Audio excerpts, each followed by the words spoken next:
Bakit parang lagi nating napipili ang wrong person sa love? Alam mo ba kung bakit nagmumukhang mali ang partner natin? Hindi lang sila ang problema, kundi expectations nating hindi realistic. Kadalasan, mataas ang standards na galing sa fantasies natin. Kapag hindi natupad, feeling natin mali agad sila. Kaya tapuso ng video para malinawan ka ngayon. At don't forget to subscribe, share, and follow. 1. Dahil hindi natin kilala ang sarili natin. Marami sa atin hindi aware sa sariling emotional patterns. Hindi natin alam kung bakit tayo nagre-react negatively. Minsan iniisip nating sila ang problema, pero hindi. Hindi natin nakikita ang flaws nating nakakasakit din. Kaya feeling natin, mali sila kahit hindi talaga. Doon nagsisimula ang cycle ng misunderstanding palagi. 2. Dahil sobrang taas ng standards natin sa love, lumaki tayo sa fantasies na perfect ang relationships palagi. Iniisip nating effortless dapat ang pagmamahal at intimacy. Pero natural lang na mahirap at messy ang love. Kapag nahirapan tayo, akala natin mali agad sila. Kadalasan, expectations natin ang sumisira sa relasyon. Dapat bantayan natin ang unrealistic fantasies na ito. 3. Dahil takot tayong maging vulnerable sa relasyon.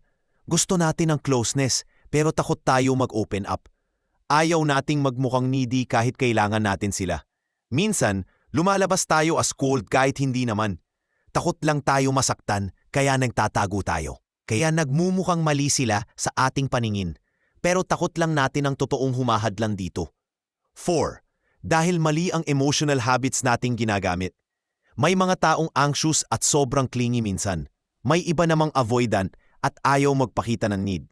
Kapag pinagsama yan, siguradong may conflict na mangyayari. Hindi dahil mali sila, kundi magkaiba kayo emotionally. Nagkakaroon ng clash dahil iba ang emotional language. Doon natin iniisip na mali sila para sa atin. 5. Dahil nag-assume tayo imbes na magsabi ng direkta, gusto nating mag-gets nila tayo kahit walang salita. Pero hindi mind reader ang partner nating mahal natin. Kailangan natin sabihin ang needs para maintindihan nila. Kapag hindi natin sinabi, nagmumukha silang insensitive palagi. Doon natin iniisip na mali silang kasama natin. Pero miscommunication lang talaga ang ugat ng problema.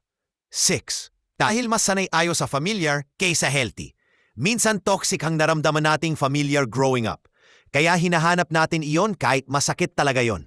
Iniisip natin spark pero trauma response pala palaga. Kaya tinataboy natin ang healthy people sa buhay. Dahil hindi tayo sanay sa peaceful kind of love. Kaya feeling natin mali sila kahit sila ang tama. 7. Dahil akala natin ang love ay pakiramdam lang. Iniisip natin emotions lang ang base ng pagmamahal. Pero kailangan ng patience, maturity at understanding dito. Kung wala ito, kahit sino may hirapan sa relasyon. Hindi talaga wrong person kundi kulang sa love skills. Kailangan nating matutunan paano magmahal ng tama. Hindi sapat ang feelings kung walang effort involved. 8. Dahil akala natin dapat compatible agad lagi, compatibility hindi instant kundi product ng effort. Hindi ibig sabihin na love agad smooth lahat. Natural mahirapan dahil magkaiba kayong dalawa. Kailangan ng adjustments para magtugma kayo eventually. Kaya feeling natin mali sila dahil imperfect sila. Pero normal lang yon dahil tao rin tayong lahat. Kapag feeling mong mali ang napili mong tao, minsan, hindi ibig sabihin failed ka sa love journey. Tao lang tayong pareho may flaws at issues. Kailangan lang ng patience para mag-grow together. Love is learning how to love imperfect people. Don't forget to subscribe, share, and follow.